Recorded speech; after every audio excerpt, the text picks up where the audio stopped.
Allow me to introduce myself. I am the last sane sports fan. I am a genius by trade. I just knew too much. Does that make me crazy? Does that make me crazy? Does that make me crazy? Possibly. Hello everyone and welcome once again to The View from the Midwest. Well, as you can tell from the scarf, today's the day. It's the semifinal day for the United States as they're going to take on Germany. I'll give you a little bit of a preview of that in just a second. But it's also the calm before the storm that is the free agent period for both of the winter leagues, the NBA and the NHL. And it's really going to start getting crazy. Midnight tonight is when it all happens. And things are already starting to churn in the NBA. You've got players opting out of contracts and players pretty much declaring that they're going to become free agents, regardless of whether they're going to go back to their teams or not.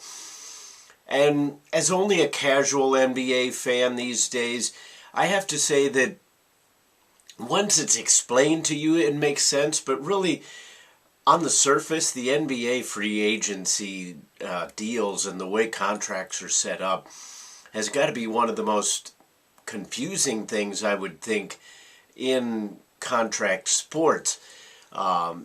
Because you get players that are under contract but have the option to opt out of their deal, even when chances are they're going to stay with a certain team or they can become free agents. I don't know, it just seems like it's a lot more confusing than it is with other leagues. The NHL does have similar deals, but a lot of times it's more based on the team as opposed to the player. Sometimes you do have mutual opt-out clauses, but oftentimes it's the teams with the option to pick up the player or not, regardless of whether it's hockey or baseball or whatever, football. Basketball is just kind of odd with that kind of opt-out clause, and especially when you get players like LeBron James and Kevin Love, who are, at least according to a lot of reports, most likely going to go back to their current teams, but they're opting out because they want more money. But the NBA's got a real interesting situation coming up this year, because do you take the money right now and the security of a longer-term deal, or do you take a one-year deal, hope that you don't get hurt, and then re-up next year with a different team, the same team, whatever, because the salary cap in the NBA is about to go up in a couple years' time. So that's going to be an interesting situation. Dwayne Wade is one of those players that is kind of in that situation. He's pretty much already said, by not opting in with the Miami Heat, that he has no interest in taking the deal later. He wants the deal now. He feels that he's made several sacrifices for the Miami Heat in order for them to win those championships that they did, and that he wants to basically get paid. And I fully understand that. My discouraging ideas towards professional athletes are not that they should not get paid, but to the level that they get paid. I understand that you only have a certain amount of shelf life, and if you feel you're at a certain place in your career or a certain place within the league, then you deserve a certain amount of money based on what other players are getting paid. And if Dwayne Wade feels that he should be paid based on the stuff that he's given up in his past, that is well within his right. Because it's easy for us as fans to sit there and say, well, he needs to do this for the good of the team, or he needs to do that. Or if we were in those situations, quite frankly, most of us would want the money. Even if our mindset is not purely financially based, it would still be hard for any of us to turn down the kind of money that a lot of these players are faced with.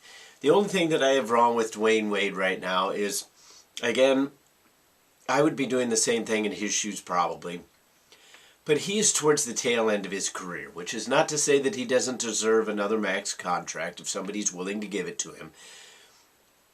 But to sit there and say that $16 million is not enough. You want an increase over that because you want at least $16 million over the next 3 years, pretty much guaranteed. He's already missed almost half a season over the past couple years worth of games, 48 games over the last 2 years, and he's just withering down. If they don't get another free agent in there in Miami, I've seen their lineup. I mean, when you have Wade, Bosch, and Deng, you got a couple other good players in there, you have a chance at doing something, especially in the East. But they also don't have the depth, and Dwayne Wade can't play the minutes that he used to play. He's got to start realizing where his career is at, and I think he kind of is, but he's thinking of it in financial terms, saying that he wants to be guaranteed some big bucks before he has to finally call it quits. But it'll be a really interesting period. We'll have to see if anything happens before tomorrow's show, if that we can kind of report on and discuss. It's going to be a really interesting time, though, the next couple days and couple weeks, because that's usually when the frenzy of activity happens, right at that deadline as it hits, and then for the next days into weeks. Usually after a month, all your big name signings have already been made. So we'll have to see who goes where and how things are going to look for championship aspirations in the two winter leagues. Looking now to women's soccer, though. As I said, the United States taking on Germany in the Women's World Cup semifinals. Number 1 versus number 2. This is shaping up to be an excellent game, and I hope that that's what we get. Obviously, as American fans, we're hoping for a dominating victory by the United States. It would be nice to get a couple quick goals and really kind of put this one to bed early. Chances are that won't happen, not only because Germany is so good, but just because that hasn't been the way of this tournament overall when the good teams have played the good teams. Now you have the defensive team in the United States playing against the offensive juggernaut. I use quotes for Germany because they are a great offensive team. They've scored a lot of goals, but people are bringing up the certain statistic of basically Germany has 20 goals in 5 games versus the United States only has 7 goals in 5 games. So you have a team that's scoring 4 goals a game versus a team that's scoring barely over 1 goal a game. But that statistic is very skewed because Germany had 10 goals in their first game.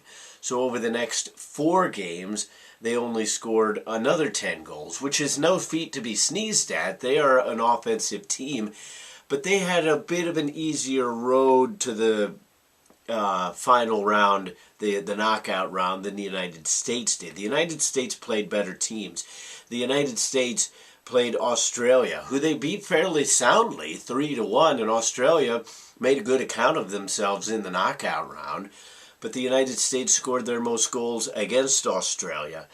So I think the United States really kind of steps up to their competition. The United States really, if you look at the game, probably should have had more goals against China. They could have scored against Sweden, but for whatever reason they were playing more of a defensive style, and things just didn't really work out. That was a really kind of disappointing game. So the United States is capable of scoring goals, but it's one of those situations of you have to worry because since they haven't actually done it yet, are they going to be able to flip the switch? Because that's what it is for the United States right now. And although the one thing that worries me more about flipping the switch offensively is will they really be able to hold up defensively? Because I give all the credit in the world to Hope Solo and the United States defense. They've allowed the fewest goal marks all throughout the tournament. They've had one of the best defenses throughout the tournament. But they haven't been pressured intensely. China barely got a chance. The one goal that they let up was way back in the first game, so you have to give a lot of credit to the defense. To have 423 minutes of shutout soccer is incredibly important. It shows you how tight the defense is. But the thing that worries me is you're playing against an incredibly talented offensive team. The way the United States defense backs up towards the goal, I think that they're worried that they don't have the speed to take on some of these teams, so they want to give themselves a little bit of cushion. Well, the midfield, they even brought this up during the game. against China. The midfield will back up to help them, and then all of a sudden you have this huge gap. If you try to play it up to get a quick counterattack, you have a huge gap between the midfield and the offense, and then all of a sudden there's a big space there. If you lose the ball, all of a sudden the other team's back on the counter and you're on your heels. If the United States is going to win, they have to be two things. Obviously, they need to flip the switch and start scoring, but they need to pressure. The way they pressured against China was just glorious. That was what we expect to see from U.S. soccer in terms of the women's game. Take it to them. Don't be afraid. Go attack. Find some creativity with the ball. That was more what we expect from the United States attack. Don't rely solely on your defense and your world-class goalkeeper to be able to keep you in the game. Because Germany's got an excellent goalkeeper as well. She's only allowed, I believe, 3 goals all tournament, and she was the first goalkeeper ever to win Women's Player of the Year, so she's obviously very talented. Perhaps not quite as much so as Hope Solo, but those are debatable topics for another time. I think the United States can win. I think they will win, but it's going to be an incredibly intense game. As a goalkeeper, I just hope it doesn't go to penalties. Penalty kicks is just not the way you want to end a game. I'd love to see a 2-1 win, but finish it in the 90 minutes. I don't want to see extra time. I don't want to see penalty kicks. I'd like it to end in the 90 minutes allotted. But we'll have to wait and see if it's going to turn out that way. Juggernaut for offense, Germany.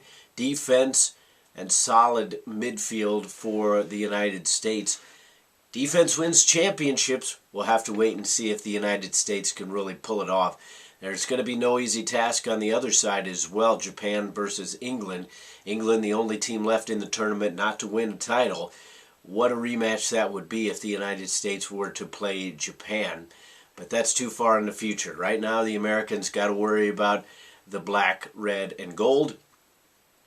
And right now they have to worry about putting the ball in the back of the net because they need to get that first goal. You get that first goal, and I think the Americans are set up to really take it home.